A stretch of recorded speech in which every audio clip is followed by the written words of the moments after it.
dead. And as a Catholic, I have no idea how to react to this, because I'm not really a strict Catholic. I'm more of a skeptical Catholic, you know. I believe Jesus walked on water. I'm just convinced it was winter at the time.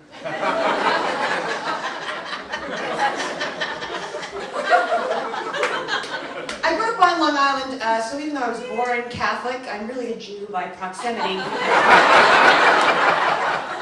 All our friends and neighbors were Jewish. My Italian grandmother would always ask me if I had any Jewish friends that were Orthodox, D-O-T-S, Orthodox, like polka dots. I always thought that sounded like a board game, you know? The playing pieces could be different colored yarmulkes. The spaces would say, how brisk, move ahead 3. Eat pork, go back 2. Everyone would be the banker. And if you married a doctor, you won. I moved from Long Island to Brooklyn, which is where I live now. Does anybody live in the outer boroughs by applause? Yes. Hello, my people. Perhaps you can relate to this. I'm finding I'm having a very hard time getting people from Manhattan to come to my house. It's like one bridge, and they act like they need a battery of vaccinations and an updated passport. And I'll call them and be like, hey, why don't you go to Brooklyn tonight? They're like, Brooklyn? What is this land you speak of? Is it safe to drink the water? Well, it's 4 p.m. our time. What time is it there? Does anybody live in Manhattan by applause?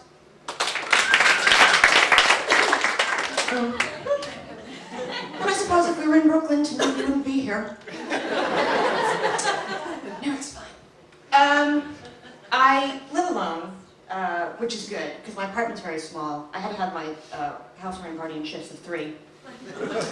And I'm single, which I think is best for everyone involved, really. I'm currently on a self-imposed dating sabbatical. Starting in November, I went on a date with this guy, and he asked me what I was doing for Thanksgiving. And as it happened, I was going to my friend John's and his boyfriend's for the holiday. And he said, oh, a gay couple. What do they make for Thanksgiving?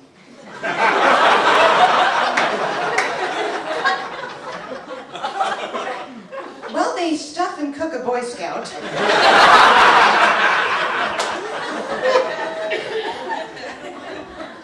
Oh, those wacky gays and their crazy holiday traditions.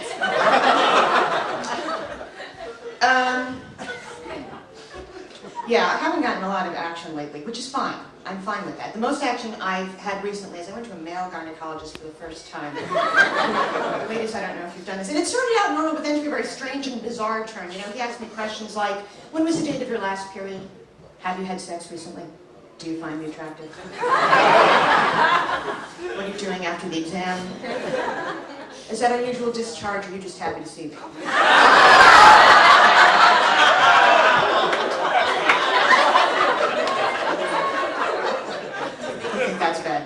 Joke.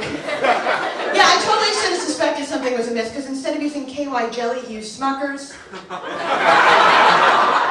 And I just figured with a name like Smuckers, it had to be good.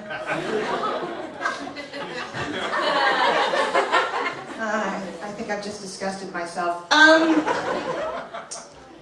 Yeah, you know, I do want to get married, I do want to settle down and all that stuff, but it's scary. I don't know how people do it. My parents have been married for like over 35 years, and I asked her what she thought made a successful marriage, and she's like, well, your father doesn't try to run my life, and he doesn't try to run his own life either. And it's working for them, clearly. I asked my dad what he thought. I was like, ask your mother. Yeah, whatever she says, it's fine with me. I think the thing too, did you ever hear about messy breakups or bad divorces or anything like that? They freak me out. I was reading this story in Cosmopolitan that has forever haunted me. This woman wrote in that her soon-to-be ex-husband one day appeared on her front porch and in front of the entire neighborhood accused her of sleeping around and being pregnant with another man's baby. Okay?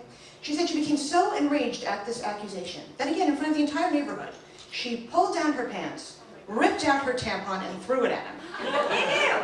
I was mortified. I could never get my tampon out that quickly.